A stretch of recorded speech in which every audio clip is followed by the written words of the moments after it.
दोस्तों, पौराणिक काल में सबसे ज्यादा विनाशकारी हथियारों में से एक सुदर्शन चक्र का नाम तो आपने सुना ही होगा। भगवान श्री कृष्ण के सुदर्शन चक्र से जुड़ी कई कहानियां हिंदू पुराणों में देखने को मिलती हैं। लेकिन क्या आप जानते हैं कि श्री कृष्ण को सुदर्शन चक्र किसने दिया था? नहीं ना? चलिए हम बताते हैं। श्री कृष्ण को सुदर्शन चक्र भगवान परशुराम ने दिया था और आगे चलकर श्री कृष्ण ने अपने सुदर्शन चक्र से परशुराम के 3 शिष्यों को मार दिया। तो क्या आप जानते हैं कि वो 3 शिष्य कौन से थे और श्री कृष्ण ने उन्हें क्यों मारा था? और भगवान परशुराम के पास सुदर्शन चक्र कहां से आया? उन्होंने श्री कृष्ण को सुदर्शन चक्र क्यों दिया? और भी बहुत कुछ जानने के लिए बने रहे हमारे साथ वीडियो के अंत तक, क्योंकि आज की इस वीडियो में हम आपको महाभारत से जुड़ी कुछ ऐसी बातें बताएंगे जो आपने कभी कहीं नहीं सुनी होगी। आपको बस बिना स्किप किए हमारी वीडियो को अंत तक देखना है। उससे पहले मित्रों,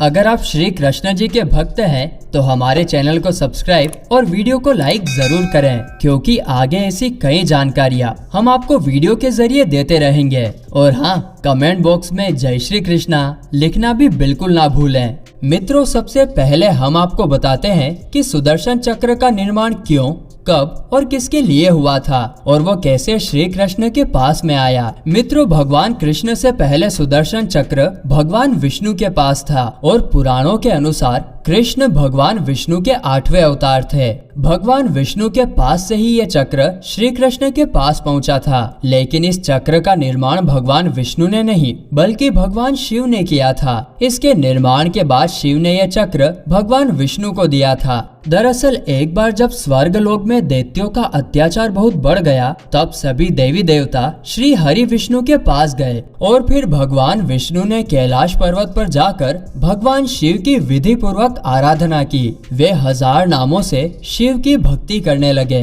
वे प्रत्येक नाम पर एक कमल पुष्प भगवान शिव को चढ़ाते गए। तब भगवान शंकर ने विष्णु जी की परीक्षा लेने के लिए उनके द्वार पर लाए गए 1000 कमल के फूल में से एक फूल को छिपा दिया। शिव जी की माया के कारण विष्णु जी को ये पता नहीं चला और जब उन्होंने देखा कि एक फूल कम है तो वो उसको ढूंढने लगे, लेकिन फूल कहीं पर नहीं मिला। तब विष्णु जी ने एक फूल की पूर्ति के लिए अपना एक नेत्र निकालकर शिव जी को चढ़ा दिया। विष्णु जी की भक्ति को देखकर भगवान शंकर बहुत खुश हुए और उनके सामने प्रकट होकर उनसे वरदान मांगने के लिए कहा। और तब विष्णु जी ने दैत्यों का संहार करने के लिए अजय शस्त्र का वरदान मांगा। और तब भगवान शंकर ने विष्णु जी को सुदर्शन चक्र प्रदान किया। विष्णु जी ने उस चक्र से दैत्यों का संहार किया और तब जाकर देवताओं को दैत्यों से मुक्ति मिली। इसके बाद सुदर्शन चक्र विष्णु जी के स्वरूप के साथ सदैव के लिए जुड़ गया। फिर आगे चलकर भगवान विष्णु ने सुदर्शन चक्र देवी पार्वती को भी दिया, जिसके बाद कई देवी देवताओं के पास से होते हुए सुदर्शन चक्र भगवान परशुराम के पास और फिर श्री कृष्ण के पास में पहुंचा। सुदर्शन चक्र देते हुए परशुराम जी ने श्री कृष्ण से कहा कि हे श्री कृष्ण, मुझे तुम्हारी आंखों में अपना उत्तराधिकारी दिखाई देता है और मैं आज तुम्हें एक ऐसी भेंट देता हूँ जिसके तुम एकमात्र योग्य हो और अब वो समय आ गया है कि मैं तुम्हें वो सौंप दूं। इतना कहकर परशुराम जी ने धीरे धीरे अपनी आंखें बंद की और कुछ मंत्र पढ़ने लगे, ऐसे मंत्र जो श्री कृष्ण ने भी पहले कभी नहीं सुने थे। तभी एक तेज प्रकाश उत्पन्न हुआ और पूरे आश्रम में प्रकाश फैल गया। और तब श्री कृष्ण ने देखा कि परशुराम जी के दाहिनी तर्जनी पर 12 आरों वाला सुदर्शन चक्र घूम रहा है। उसे देखकर सभी चकित और भयभीत हो गए। परशुराम जी ने श्री कृष्ण को अपने पास में बुलाया और कहा कि इस सुदर्शन चक्र के प्रभाव को देखो, आज से इस सुदर्शन चक्र के तुम अधिकारी हो। मित्रों, आपको बता दें कि सुदर्शन चक्र के बारे में भागवत पुराण में भी लिखा है कि किसी भी खोई वस्तु को खोज लाने में सुदर्शन चक्र सक्षम है। वहीं इसे सबसे अधिक विध्वंसक भी कहा जाता है, जिसने भगवान श्री कृष्ण के क्रोधित होने पर दुर्जनों का संहार किया। चलिए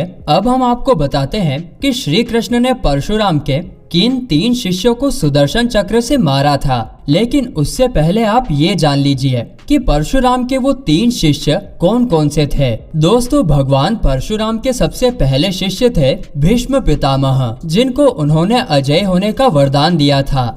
कहा जाता है कि भीष्म पितामह से युद्ध करने में तो भगवान भी डरा करते थे, यहाँ तक कि स्वयं उनके गुरु परशुराम भी उन्हें नहीं मार सकते थे। महाभारत के अनुसार एक बार भगवान परशुराम और भीष्म में भयानक युद्ध भी हुआ था, परंतु इस युद्ध में न किसी की जीत हुई और न ही किसी की हार। इसके बाद नाम आता है गुरु द्रोणाचार्य का, जो कि भगवान परशुराम के ही शिष्य थे।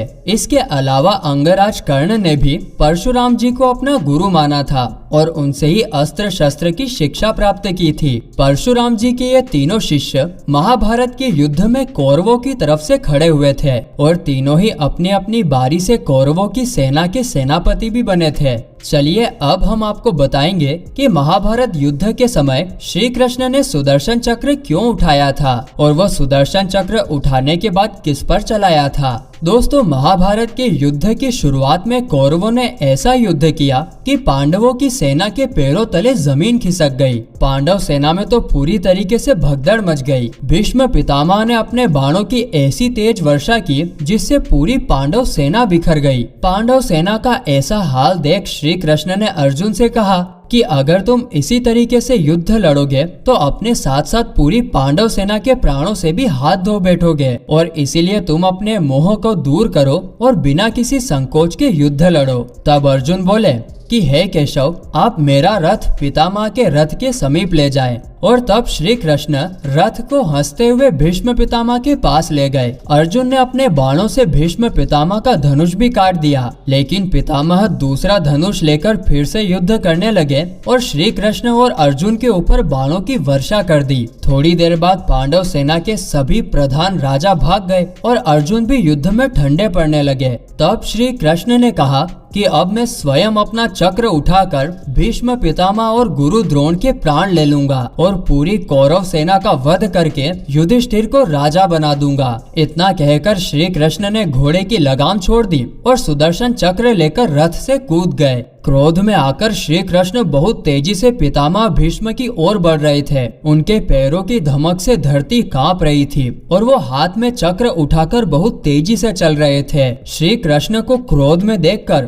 कौरवों की सेना में हाहाकार मच गया, लेकिन भीष्म पितामह श्री कृष्ण को देखकर बिल्कुल भी नहीं घबराए थे और जब श्री कृष्ण उनके निकट आए तो वो उनको नमस्कार करने लगे। अब श्री कृष्ण को आगे बढ़ते देख अर्जुन भी रथ से उतरकर उनके पीछे गए और उनके पास जाकर उनके दोनों हाथ पकड़ लिए और विनती करते हुए अर्जुन ने श्री कृष्ण से कहा, हे केशव, आप अपने क्रोध को शांत कीजिए। आप ही तो पांडवों के सहारे हैं। अब मैं अपने भाइयों की और पुत्रों की शपथ लेकर कहता हूँ कि अब से मैं इस युद्ध को मोह को दूर रखकर लड़ूंगा और अपने किसी भी काम में देरी नहीं करूंगा। अर्जुन की इस बात को सुनकर श्री कृष्ण प्रसन्न हुए और उन्होंने अपने क्रोध को शांत कर लिया। तो दोस्तों, महाभारत काल में श्री कृष्ण ने परशुराम के किसी भी शिष्य पर सुदर्शन चक्र नहीं चलाया था और ना ही उन्हें मारा था। उन्होंने सिर्फ छल से अर्जुन के द्वारा कौरवों की सेना का संहार किया था। इस युद्ध में तो श्री कृष्ण केवल अर्जुन के सारथी थे।